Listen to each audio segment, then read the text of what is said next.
Ladies and gentlemen, boys and girls, and everybody in between, welcome to another episode of the Chaps Chat Cats. My name is Jake. I'm joined here on the Hoops Crew Media Network by the one and only Mr. Johnny Larkin. How are you, Johnny? I'm good. I'm well. How are you? Good. Long time no see. It's good to be in the studio It's chatting been with a you long again. time. As it's been a while, Been a we chat while. Cats v Hawks round 5 Scum. preview. The Scummers are on deck, Johnny. We're going to talk about that game Ooh, here over the next, say, 20 minutes. Then we're going to duck behind the Patreon curtain. We're going to talk our Patreon match predictions. So if you want to get that part of the show, you know what to do. Go on over, start a 7-day free trial on the Hoops Crew Media Network Patreon page. Sign up. There's extra stuff. There's extra shit that you can see. So yeah, definitely give us a crack. Before we jump into the show proper though, Johnny, we've got one more thing we have to say, and that is a big Hoops Crew Media Network. Thank you to our media network sponsor, Cyril Cook Florist.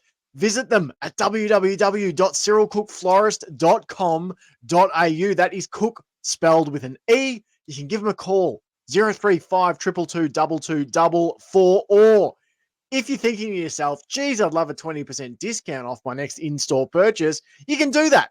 Go on over and get in-store at Shop 1211 Leather Street in Breakwater. Tell them that the Hoops Crew sent you, and they will give you 20% off your next in-store purchase. It's hard to get better than that, Johnny. And I'll tell you what else it's hard to get better than. A Cats v Hawks preview. Plenty of footy left in this season, Johnny, and we're about to get into a key matchup here. We've got the Hawks, the Scummers coming to town at Kardinia Park. It's crucial, Johnny. This isn't just a matchup against, another, tepid expansion side. This is a game with finals ramifications. The Hawks are flying high. The Cats had a bit of a up and down start to the season. Big win last week over the Suns. But this is another crucial one, Johnny. A potential swing game in terms of being able to close some ground on them. How are you feeling going into the contest? Good. I'm feeling good after the weekend's big thumping of Gold Coast Suns. Still a little bit nervous about facing the old foe, the hated enemy. But I don't know. It's sort of confident, but also a bit on edge. As I say, every preview, if the Cats play at our best, we'll give ourselves in for a shot to win it. And I do think we can win this game. It's at home. First home game in 3 weeks, so big occasion. Big occasion to get a big win again and really get our season back on track. And you want to play teams that are fine for finals, and the Hawks are right amongst that, trying to get consolidate their spot in the top 8. So to get a scalp of their ranking on the ladder would be big. And I think on the weekends, big win against Gold Coast is going to give the team a big confidence boost. But we can't go into this game expecting a win. Can't go into this game expecting the Hawks to cower and give a meek performance like the Suns did. I think because there is that bitter rivalry even in the women's game between these two teams. So I don't think we can go into this game thinking the Hawks will dish up what the Suns did.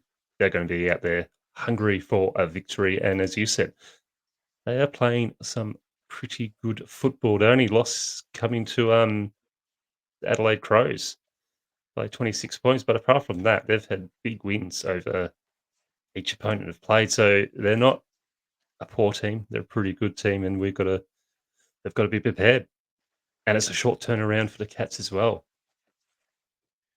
Yeah, and short turnaround into short turnaround. After this game, we go to a Tuesday night clash Mm. the following weekend. So the games are coming thick and fast at this point of the season, Johnny. It's going to, finals time and the pointy end of things is going to be here before we know it. So we've got to do the work now. We've got to stack the wins and get the points to put ourselves in a position to be there. When it's all there to be won at the end of the year. You said, the Hawks have been playing really well. They are one of the top scoring sides in the competition, 245 points for. The only team that scored more than them is the Brisbane Lions. They've only conceded 129 points. That looks, at a glance to be about the fourth or fifth best. So they are playing well at both ends of the field. Last time we played them, a 60-20 win in the final round of last season. It was a win that, locked up Geelong's finals campaign. Geelong did it handily down at Cardinia Park. But yes, this is a different kettle of fish. I expect this will be a very hot game, a very hotly contested contest. Let's talk about team selection, Johnny. Now, we don't have the teams. We're recording No. this on late on a Tuesday evening, so we don't have the teams presently. But what I do have is a health update from the Geelong Cats. So we'll talk a bit about this. Georgie Prasparkas will be a test for the Week 5 clash against Hawthorn. Says here in the article that after missing the previous 2 games, Georgie Prasparkas will be a test to play the Hawks on Thursday night. Cats Assistant General Manager of Football, Brett Johnson, says the club's confident that Prasparkas will return to face Hawthorn. Georgie will participate in full training this evening. If all goes well, we anticipate she'll be ready for our upcoming match against the Hawks. There's also an update here, Johnny, on Chloe Shear, that after having toe surgery, she's back in at the club. A timeline on her return to be confirmed.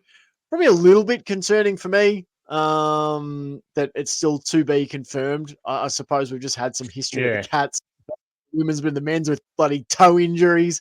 But your thoughts here, Johnny, on Prasparkas? How big would it be for the Cats to get her back ahead of this, crunch clash with the Hawks? Massive. This will be a big boost to the morale and the depth of the team. It's going to be tough to see who comes out, but I'm assuming it may be one of the Irish players, maybe. But yeah, I'm not sure. It's a tough one to pick who will come out. That's why we don't make selection calls. But yeah, Thank you God. assume if she's if she's fit and ready to go and she passes all the tests, then she'll be straight back in and slot right into that midfield, and that will be a big boost. And as I said, big boost to morale and the skill and depth of this team. But if not, if you can't get past his fitness test, I still think we've got the team that can beat Hawthorn. I think that they showed it on the weekend that they're good enough and they're skilled enough to get the win over the line. As you said in the recap, depending on the weather, it may be a bit tricky. Like the wet weather didn't really favor us that well. So it's something that they'll need to improve on during the year. But, it's not going to really rain much more, seeing how it's heading into spring. But yeah, with or without Sparkus, I still think we've got the team that will be able to beat Hawthorn. Yeah, Prasparkas for me, if it did happen to rain, I just had a quick look at the Geelong forecast. There's meant to be rain Wednesday, but not so much Thursday. Only a 10% chance, according to a quick Google. But, Prasparkas is the kind of player I felt we missed against Carlton. I feel like she is that player who's willing to play a bit of chaos footy. That's the sort of presence I felt we missed. She has been down on her output this season. 16 disposals per game, 4.5 tackles, 2 clearances, all of those numbers, fairly significantly down on what she's done so far. It is a limited sample set, the 2 games, but my hope maybe is that she comes back having had the rest of the last couple of weeks and looks sort of reinvigorated. There was obviously the chatter, heading into the season that she was carrying an injury with her through, preseason. I remember us saying, is it touch and go whether she'll play round 1? I remember that on our season preview. We were talking about that. So hopefully the couple of weeks off has done her really, well. Hopefully, they've exercised a large amount of caution with how they bring her back, and that when she comes back, which will hopefully be this Thursday night, that she's fit and firing and ready to tear it apart. So Yeah. yeah, I don't know who I'd take out for her, Johnny. It's really tough. Part of me wondered whether, say, a Gabby Featherstone could come out, but then that does leave you Mm. very limited in In the your ruck. ruck setup. So I don't know. Obviously, we had Brooke Plummer and Abby McDonald come out of the side last weekend, so I guess we'll just wait and see. And you, as usual, back the team to make the right call. Now, let's talk, Johnny, about what we want to see out of this matchup. Do you have a specific thing that you are looking that will be, you'll walk away going, I'm glad that was an indicator for me that we've got everything fixed up and pointed in the right direction, or maybe something from a player that has you emboldened for the rest of the season? What is it? I'm going to go with an Irish lady in Ashley Maloney. I want to see her just back up her 4-goal performance against Gold Coast. And I don't expect her to kick 4. I haven't picked Yep. her in our predictions to kick the most goals, but I'd just like to see her continue on that form of backing herself, backing her run, her speed, and her agility to kick like maybe 2, 3 goals. Help the Cats get a good victory and just follow up. It doesn't have to be a perfect follow up on the Gold Coast Suns game, as I said. It's just a nice continuation that we can go, oh, yeah, we're starting to see Ashley Maloney can string those games together again like she did last year. And that'll be a good sign that the rest of the season will be excellent for her. Yeah, no, I like that. As you said, it was sort of a weird one. Like, she was under so much pressure coming into this season after having an Mm, absolute breakout rookie campaign, um, and probably, quiet opening sort of part of the season. But you hope that that 4-goal performance is sort of the reminder to her of, this is who I am. This is what I can do. And as you said, it doesn't have to yeah, be 4 goals every week. There's a number of ways that we look at Aisling Maloney and go, she's playing well. And I think it is, like you said, that ability to, um, not just hit the scoreboard, but back herself too. Just back her skills, back her speed, back her creativity. I like that you saw her getting involved outside of the forward 50 too, Johnny, in that game. The moments where she was yeah, the one on the wing or up at half forward, putting the ball back inside 50. If she's not getting touches early in this game against the Hawks, and she's playing more in that inside forward 50, bring her out and get her involved in the play a bit. Don't let her get cold. She must have been a bloody icicle against Carlton because they left her mired as the deepest forward for the majority of that first quarter. I was worried she'd be frozen in spot. Don't let that happen again. She's one of our most yeah. devastating players. So get her involved.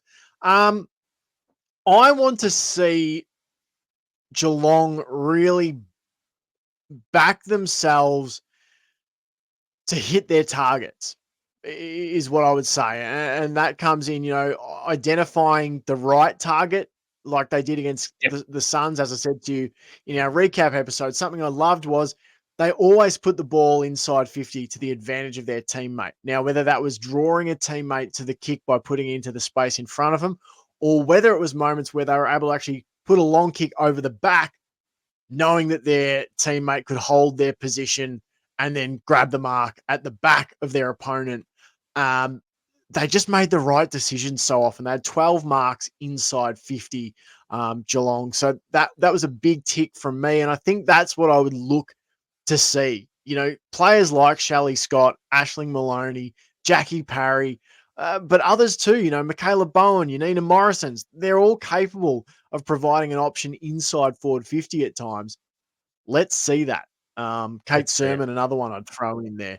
Let's see really, I suppose it's just decisive execution of a well thought out plan. I think that's part of it. It's not just kicking long to kick long. It's not just kicking short to kick short. It's make good evaluations of how you're going to best hurt Yeah. Hawthorn and then execute it confidently. And that's exactly what they did against the Suns. And I honestly feel like if we can do that against the Hawks and control that uncontested footy and marking game like we did against Gold Coast, I think we can be well in this. But it would be nice to have Georgie Prasparkas back in to help with that clearance situation, Johnny. I'd be very, very keen for that to happen. Oh, definitely.